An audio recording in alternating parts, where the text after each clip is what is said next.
Hi friends, welcome to our YouTube channel. ఈ వీడియోలో మనం ఇంటర్లింక్ ల్యాబ్స్కి సంబంధించిన క్యూఆర్ పేమెంట్కి సంబంధించి ఒక రీసెంట్ అప్డేట్ అయితే రావడం జరిగింది. దాని గురించి మాట్లాడుకుందాం.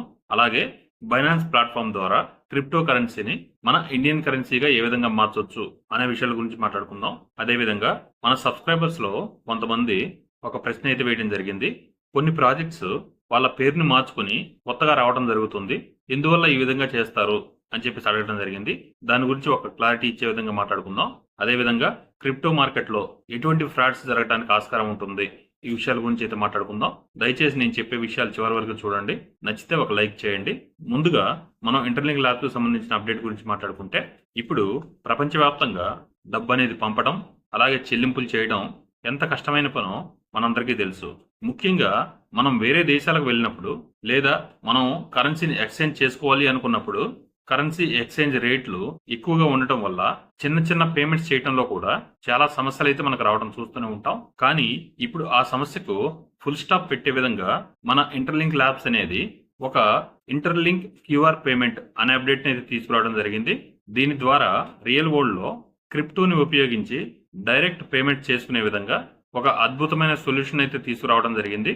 ఇది ఏ విధంగా పనిచేస్తుంది అనే ఉదాహరణ కానీ చూసుకుంటే, మనం ఇండియా నుంచి వేరే దేశానికి వెళ్ళాము అని చెప్పేసి అనుకుందాం.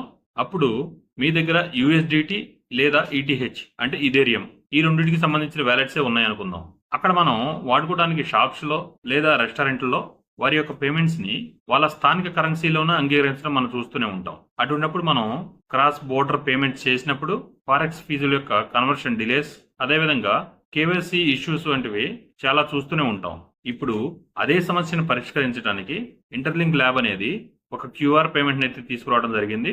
ఇది కేవలం ఒక క్రిప్టో ప్రాజెక్ట్ మాత్రమే కాదు, ఇది రియల్ వరల్డ్ లో మనకు ఉపయోగపడే ఒక పేమెంట్ సిస్టమ్ అని చెప్పేసి మనం చెప్పుకోవచ్చు. దీని గురించి ఇంటర్లింక్ నెట్వర్క్ అనేది చెప్తుంది ఏంటంటే, మీరు పేమెంట్స్ చేసేటప్పుడు క్రిప్టోలో మాత్రమే చెల్లించండి, అక్కడ మర్చెంట్స్ అనే వాళ్ళు వాళ్ళ స్థానిక కరెన్సీలో పేమెంట్స్ అయితే పొందుతారు అని చెప్పేసి అయితే వివరించడం జరిగింది. ఇలా చేయడం వల్ల మెయిన్ గా ట్రావెలర్స్ కి ఒక టెన్షన్ అనేది ఉండదు, అలాగే అక్కడ మర్చెంట్స్ కి ఎలాంటి ఎక్స్చేంజ్ సమస్య కూడా ఉండదు. ఇలా రెండు వర్గాలకి కూడా సెక్యూర్ అండ్ ఫాస్ట్ ట్రాన్సాక్షన్స్ అయితే అవడం జరుగుతుంది. నిజంగా ఇటువంటి దాన్నే నిజమైన బ్లాక్ చైన్, డెఫీ మరియు రియల్ వరల్డ్ అడాప్షన్ అని చెప్పేసి మనం చెప్పుకోవచ్చు. ఇప్పుడు మనందరికీ కూడా ఒక డౌట్ రావచ్చు, ఇది ఏ విధంగా జరుగుతుంది అని చెప్పేసి. దానికి సింపుల్ గా 4 స్టెప్స్ లో కూడా వివరించడం జరిగింది. Step 1, connect, scan and sign. మీ వ్యాలెట్ ని కనెక్ట్ చేసి షాప్ యొక్క క్యూఆర్ కోడ్ ని స్కాన్ చేసి పేమెంట్ ని అప్రూవ్ చేయాలి. Number 2, code and lock. అంటే ఆ సిస్టమ్ అనేది ఆ షాప్ యొక్క మర్చెంట్ ఐడి, ఆ దేశం యొక్క జ్యూరిడిక్షన్ ని చూసి ఒక టైం బాక్స్ కోడ్ ని అయితే ఇవ్వడం జరుగుతుంది. అంటే ఆ ట్రాన్సాక్షన్ జరిగే సమయానికి ఒక రేట్ అనేది ఫిక్స్ అవడం జరుగుతుంది. అలాగే స్టెప్ 3, కన్వర్ట్. జరిగిన ట్రాన్సాక్షన్ ని బ్లాక్ చైన్ లో రూట్ చేసి ఒక ఆఫ్ ర్యాంప్ అగ్రిగేటర్ ద్వారా ఆ మర్చెంట్ యొక్క స్థానిక కరెన్సీకి కన్వర్ట్ చేయడం జరుగుతుంది. అలాగే స్టెప్ 4, సెటిల్. అంటే ఎవరైతే మర్చెంట్ ఉన్నారో వారికి వారి యొక్క స్థానిక కరెన్సీలో ఆ పేమెంట్ అనేది క్లియర్ అయితే అవ్వడం జరుగుతుంది. అలాగే పేమెంట్ చేసిన మీరు కూడా ఒక ఆన్ చైన్ రిసిప్ట్ అయితే పొందడం జరుగుతుంది. ఇదంతా కూడా కేవైసీ, ఏఎంఎల్, ఫ్రాడ్స్ చెక్స్ తోటి పూర్తి సెక్యూరిటీతో జరుగుతుంది. ఇప్పుడు ఇంటర్లింక్ నెట్వర్క్ అనేది కేవలం ఈ పేమెంట్స్ తో మాత్రమే ఆగిపోదు, ఇది ఒక all in one eco system అని చెప్పేసి మనం చెప్పుకోవచ్చు. రాబోయే కాలంలో కొత్త ఫీచర్స్, అలాగే అనేక దేశాల్లో స్థానిక కరెన్సీ యొక్క సపోర్ట్, అదేవిధంగా ఫ్రెండ్లీ యాప్స్, వాటికి సంబంధించిన టూల్స్ కూడా అందుబాటులోకి వస్తాయి అని చెప్పి చెప్తున్నారు. ఇది ఒక గ్లోబల్ అడాప్షన్ మోడల్ అని చెప్పేసి మనం చెప్పుకోవచ్చు. ఈ రోజు మనం క్యూఆర్ పేమెంట్స్ కి సంబంధించి మాట్లాడుకుంటున్నాం. రేపు అనే రోజున మరిన్ని రియల్ వరల్డ్ యూజ్ కేసులు అయితే మన ముందుకు రాబోతున్నాయి. సో ఇప్పుడు మీరు కూడా నెక్స్ట్ జనరేషన్ పేమెంట్స్ కి సిద్ధంగా ఉన్నారా అని చెప్పేసి అడుగుతున్నారు. ఇప్పుడు ఈ ఇంటర్లింక్ నెట్వర్క్ పోస్ట్ చేసిన ఈ పోస్ట్ పై మీ అభిప్రాయం ఏంటో కామెంట్ సెక్షన్ లో తెలియజేయండి. ఇక మనం మన సబ్స్క్రైబర్స్ అడిగిన కొన్ని ప్రశ్నలను కానీ చూసుకుంటే, ముందుగా బైనాన్స్ ప్లాట్ఫామ్ లో మనం క్రిప్టో కరెన్సీని మన ఇండియన్ కరెన్సీగా ఏ విధంగా మార్చొచ్చు అనే విషయాన్ని స్టెప్ బై స్టెప్ వివరిస్తాను. తప్పకుండా చివరి వరకు వినండి. నచ్చితే ఒక లైక్ చేయండి. ముందుగా మీరు బైనాన్స్ యొక్క అప్లికేషన్ లేదంటే వెబ్సైట్ లోకి అయితే లాగిన్ అయితే అవ్వండి. ఈ ప్రాసెస్ అనేది మీరు కంప్లీట్ చేయాలి అంటే ముందుగా మీరు కేవైసీ వెరిఫికేషన్ అయితే చేసుకుని ఉండాలి. ఈ కేవైసీ వెరిఫికేషన్ అయితే అవ్వకపోతే మీరు ఐఎన్ఆర్ని అయితే విత్డ్రా అయితే చేసుకోవడానికి వీలుండదు. ముందుగా మీరు మీ దగ్గర ఉన్న క్రిప్టో కరెన్సీని యూఎస్డిటీలోకి అయితే కన్వర్ట్ చేసుకోవాలి. అంటే ఫర్ ఎగ్జాంపుల్ మీ దగ్గర బిట్ కాయిన్ లేదంటే ఇథేరియం ఉన్నట్లయితే ముందుగా వాటిని యూఎస్డిటీలోకి అయితే కన్వర్ట్ చేసుకోవాలి. ఎందుకంటే బైనాన్స్ యొక్క P2P మార్కెట్లో ఐఎన్ఆర్ యొక్క పేర్స్ అనేవి ఎక్కువగా యూఎస్డిటీ తోటే ఉంటాయి. ఇప్పుడు బైనాన్స్ యాప్లో ట్రేడ్ అని ఉంటుంది, దాంట్లో P2Pకి అయితే వెళ్ళండి. అక్కడ మీకు కనిపిస్తున్న కరెన్సీని ఐఎన్ఆర్ గా అయితే సెలెక్ట్ చేసుకోండి. మీరు సెల్ ఆప్షన్ ఎంచుకున్నట్లయితే మీకు చాలా మంది బయర్స్ అయితే కనిపించడం జరుగుతుంది. కనిపించిన వాటిలోంచి మీకు కావాల్సిన బయర్ని అయితే సెలెక్ట్ చేసుకోండి. అలా చేసుకునేటప్పుడు మీరు గమనించాల్సిన విషయాలు, మీ బయర్ దగ్గర ఒక మంచి ప్రైస్ అనేది ఉందా లేదా, అలాగే ఆ బయర్ అనే అతను యూపీఐ లేదంటే బ్యాంక్ పేమెంట్స్ ని అప్రూవ్ చేస్తున్నాడా లేదా, అతను ఒక వెరిఫైడ్ మర్చెంట్ అవునా కాదా, అంటే గ్రీన్ టిక్ అనేది ఉండటం జరుగుతుంది. ఇది తప్పకుండా చెక్ చేయండి. ఎందుకంటే మనం సెల్ఫ్ ట్రాన్స్ఫర్ చేసేటప్పుడు ఎప్పుడూ కూడా ఒక వెరిఫైడ్ మర్చెంట్ దగ్గరే సెల్ అయితే చేసుకోవాలి. మీరు ఇప్పుడు సెల్ చేయవలసిన యూఎస్డిటీ పై క్లిక్ చేస్తే ఆ బయర్ అనే అతను మీకు యూపీఐ లేదా బ్యాంక్ ట్రాన్స్ఫర్ ద్వారా అకౌంట్లో ఐఎన్ఆర్ అయితే పంపించడం జరుగుతుంది. ఆ అమౌంట్ అనేది మీ అకౌంట్లో క్రెడిట్ అయిన తర్వాత మాత్రమే మీ బైనాన్స్ అకౌంట్లో రిలీజ్ క్రిప్టోపై క్లిక్ అయితే చేయాలి. అప్పుడు మాత్రమే మీ యూఎస్డిటీ అనేది అతని అకౌంట్కి అయితే ట్రాన్స్ఫర్ చేయబడుతుంది. అలాగే మీ అకౌంట్లోకి ఐఎన్ఆర్ అనేది సేఫ్గా చేరడం జరుగుతుంది. ఇలా మనం బైనాన్స్ ప్లాట్ఫామ్ ద్వారా ఒక క్రిప్టో కరెన్సీని ఐఎన్ఆర్లోకి చాలా సులభంగా అయితే మార్చుకోవచ్చు. కానీ ట్రాన్సాక్షన్ చేసేటప్పుడు మాత్రం ఎప్పుడూ జాగ్రత్తగా ఉండాలి. అమౌంట్ అనేది కన్ఫర్మ్ అయిన తర్వాత మాత్రమే క్రిప్టోని రిలీజ్ చేయాలి. నేను చెప్పింది మీకు యూజ్ అయింది అని అనుకుంటే ఒక లైక్ చేయండి. అదేవిధంగా మనకి ఒక ప్రాజెక్ట్ అనేది తన పేరును మార్చుకొని మళ్ళీ వస్తుంది అంటే దాన్ని ఏ విధంగా చూడాలి అని అయితే కొంతమంది అడగడం జరిగింది. దాని గురించి మాట్లాడుకుంటే ఒక ప్రాజెక్ట్ ఈ విధంగా తన పేరు మార్చుకున్నప్పుడు దాన్ని 2 కోణాల్లో అయితే చూడొచ్చు. మొదటిగా పాజిటివ్ కారణాలు కానీ చూసుకుంటే కొన్నిసార్లు కంపెనీ యొక్క బ్రాండ్ ఇమేజ్ మార్చుకోవడం కోసం పేరు మార్చడం జరుగుతుంది. అలాగే కొత్త మార్కెటింగ్ స్ట్రాటజీ, కొత్త ఆడియన్స్ ని టార్గెట్ చేసుకోవడం, లేదా కొత్త ప్రొడక్ట్స్ యొక్క లైన్స్ కోసం జెన్యూన్ గా అయితే పేరు మార్చుకోవచ్చు. ఈ విధంగా జరిగితే ఆ కంపెనీ యొక్క పాత పేరు, కొత్త పేరు రెండు స్పష్టంగా ప్రకటిస్తుంది. అలాగే రికార్డ్స్ లో కూడా రిజిస్ట్రేషన్ అలాగే లైసెన్స్ వివరాలు అనేవి అప్డేట్ అయితే చేయడం జరుగుతుంది.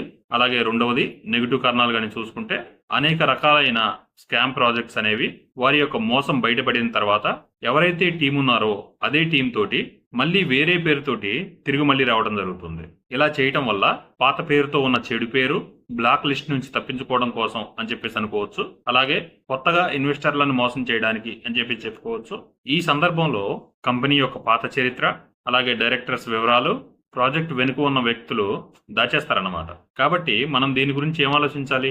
ఒక ప్రాజెక్టు వాళ్ళ పేరు మార్చుకున్నప్పుడు ముందుగా అసలు ఈ పేరు ఎందుకు మార్చుకుంటుంది అని చెప్పే విషయం మనం తెలుసుకోవాలి.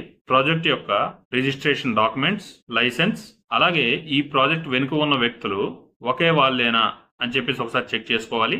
కారణం అనేది క్లియర్ గా చెప్పలేకపోతే లేదా పాత మోసానికి సంబంధించిన లింక్స్ అనేవి ఉన్నట్లయితే అది సేఫ్ కాదు అని చెప్పేసి మనం చెప్పుకోవచ్చు. సింపుల్ గా చెప్పుకోవాలంటే పేరు మార్పు అనేది ఒక జెన్యూన్ రీబ్రాండింగ్ అయితే ఎటువంటి సమస్య ఉండదు.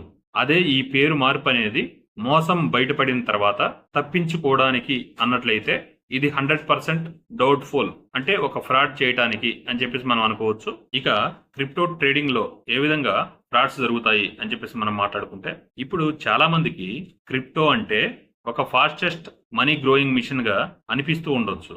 కానీ నిజం ఏంటంటే ఇందులో ఆపర్చునిటీ ఎంతైతే ఉందో ఫ్రాడ్ కూడా అంతే ఉంటుంది. మీరు కూడా ఇటువంటి మోసాలకు బలి కాకూడదు అనుకుంటే ఈ వీడియో చివరి దాకా చూడండి.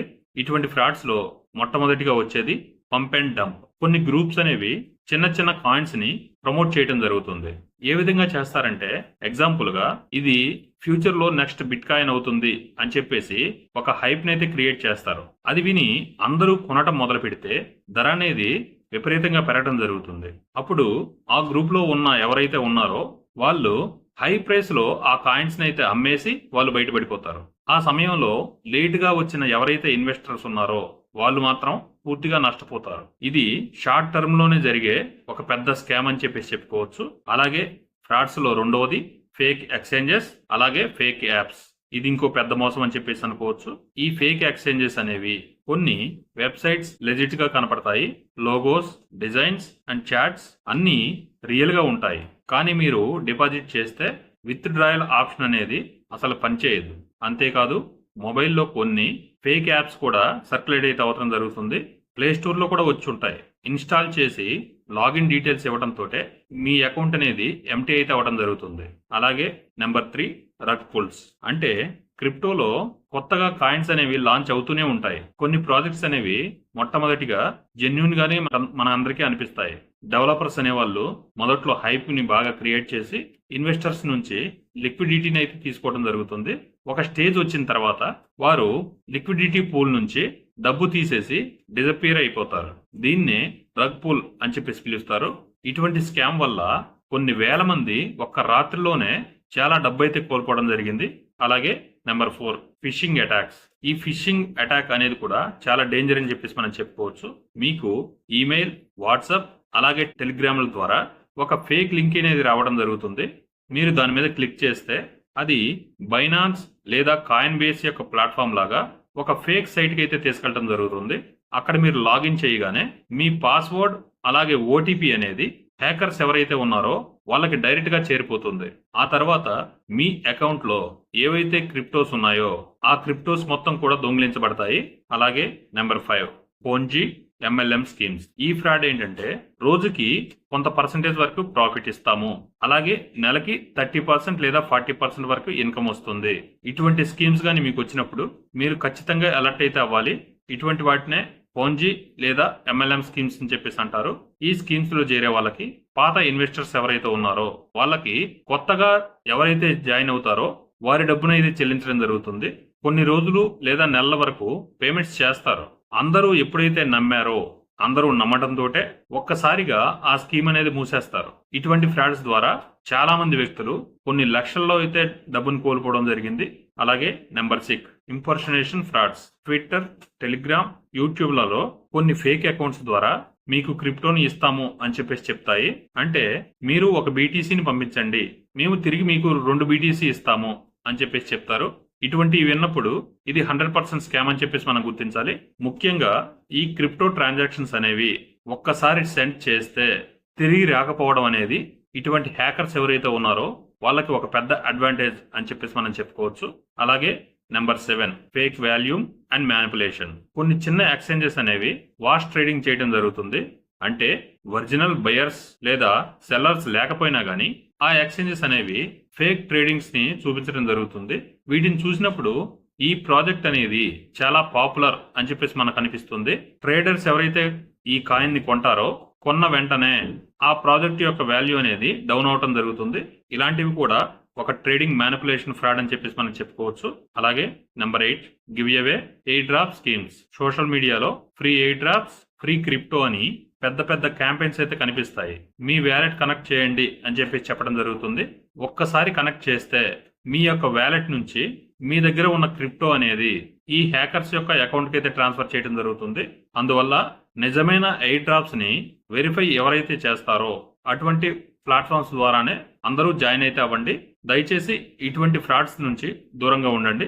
జాగ్రత్తగా మీ క్రిప్టోని అయితే కాపాడుకోండి. దయచేసి నేను చెప్పిన ఈ విషయాలు అనేది మీ అందరికీ అర్థమయ్యాయని చెప్పేసి అనుకుంటున్నాను. నేను చెప్పిన ఈ విషయాలు కానీ నచ్చితే ఒక లైక్ చేయండి.